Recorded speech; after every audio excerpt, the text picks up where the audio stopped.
Hey guys, what's up? Cardfight here, and today I'm here with a deck profile for the Blaster Joker deck. And since you guys, seem like you guys really wanna see how I built the deck, here it is.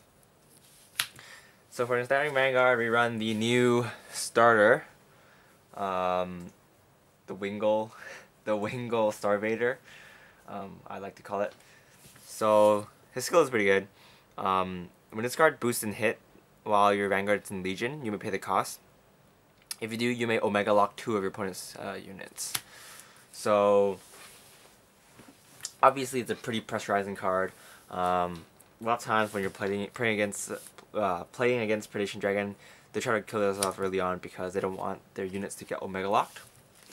Especially two of them, since after you Legion with Garnet Star, you're probably gonna have your opponent's probably gonna have two locked units, so you can do it pretty early. Next, we run for Blaster Jokers. Now, this is he's a starter deck.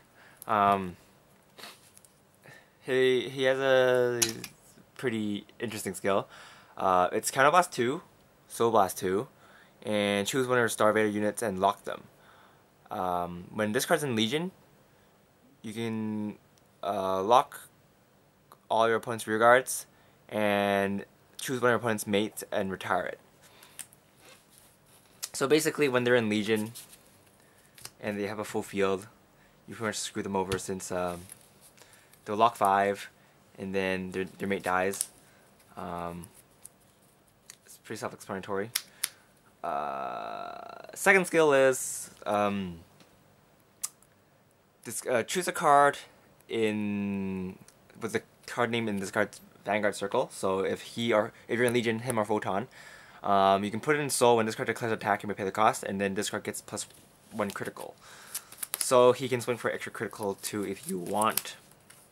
If you have extra copies of Blaster Joker in your hand, or if you have extra copies of Photon, though I do not advise you to shove those Photons in your Soul, because you kind of need them.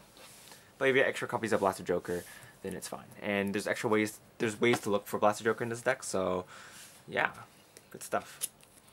Next, I run 3 Garnet Star Dragons.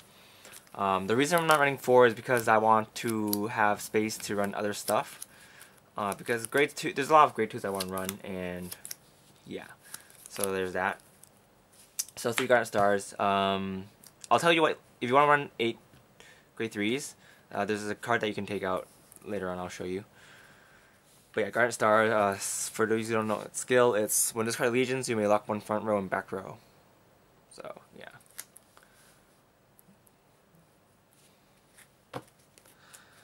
Next, run 4 Photon. He's the Legion mate for both Blaster Joker and Garnet Star. And for those who keep on saying that you can't use different art for a Legion, it's not true. You can Legion with whatever you want if it's the same card name. If it doesn't match, it doesn't matter. It just doesn't look as nice. So there you have it. Sick and tired of the people who think you can't Legion because you can't have you can't have different arts. No, that would be really stupid. Then that means none of the revival campaign things work. Anyway, next, run 4 of the 12K attackers. This is one of the cards that you can take out for a Garnet Star. You can run 4 Garnet Stars and only 3 of these, cause yeah. But I run 4 because I want to have better numbers. Since yeah, I want to be able to attack by myself, cause with units by themselves, because you will be locking a unit if you use Blaster Joker's skill, and yeah, that row will be kind of crippled. So there you have it. Next, I run 2 of the, I think his name is Dalton.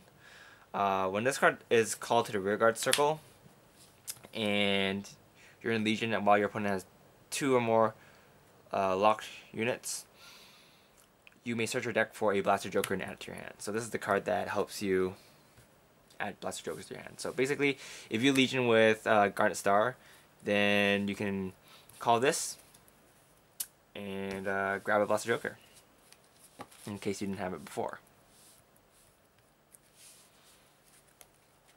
And then finally, run 2 colony makers. I'm running this card because I want to be more consistent in getting cards on the field, since this deck isn't very good at generating advantage, or hard advantage, solid pluses. So running this to help me get more cards onto the field. And yeah, the searchability is nice too. For those who don't know, it's kind of last one when this card called into the Vanguard circle and your opponent has a locked unit on the field. You pay the cost, and then you can search a grade 1 star-vader, grade 1 or below star-vader unit and call in the Vanguard circle. So it's a pretty nice card. It's a good card. Grade 1s, we run 4 of the Claw Star-vader.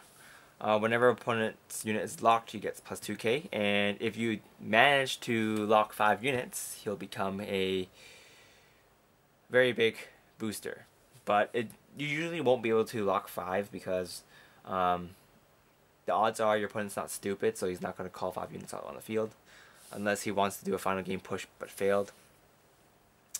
But most of the times, if you're playing a person who knows how to play against Link Joker, they probably won't call out a full field. So next, I run 4 of the Omega Relockers. Mainly, you're going to put this card behind your Vanguard after you use up your Wingle. I don't think he's called Wingle. Whatever. I'll call him Wingle anyway because he looks like a Wingle. Right, anyway. This card, Omega Locks. So when you guys boost and hit, you can Omega Lock a unit. It does not mean you can lock a unit. It just means you can Omega Lock it. So, yeah. Some people are confused, saying, oh, I boost and hit so I can lock my units. No, that's not how it works. You can just choose one of your opponent's units and they cannot unlock. Yeah. Unlock the next turn. Or during their end phase. For that turn. Next, I run 4 Vanguards. I don't run Quintet Walls because this deck does run quite a bit of Counterblast with Blaster Jokers and Colony Makers. Actually, those are the only things that use Counterblast, but I prefer not to, because usually you want to use this effect twice if you can, and you can use Colony Maker once, so it'll be 5 Counterblast. If you heal, then you can do some other shenanigans, but yeah. You could run 1 Quintet Wall if you like, but I like to keep it safe and run 4 Perfect Guards instead. Yeah. And then finally, we run 2 of the Myrons. He's the Marin of Star-vader, I guess.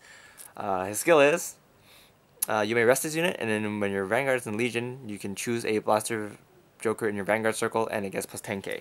So this card is lock fodder. Basically, you call him out, tap him, give your Blaster Joker plus 10k, and then lock it with Blaster Joker's effect. That's pretty much all he does. Yeah.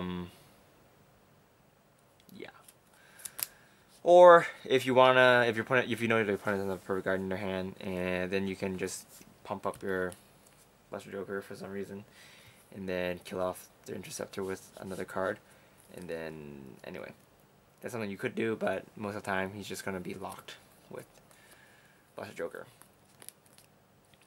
So yeah, I don't like to run too many of him. I was running 3, but then I found out that he's only good when Blaster Joker's in the field. Surprise, surprise. So I'm cutting him down to 2 so I can search him out with Colony Maker. So yeah, that's pretty much it.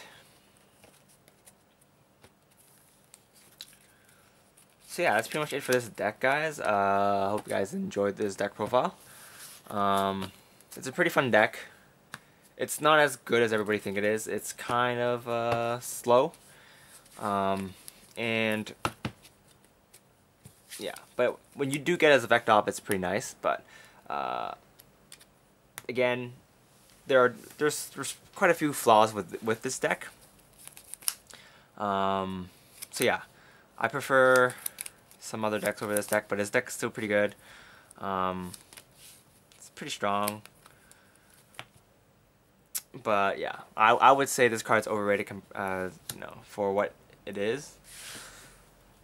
But anyway, this is Kardaku, and I'll see you guys later. Bye!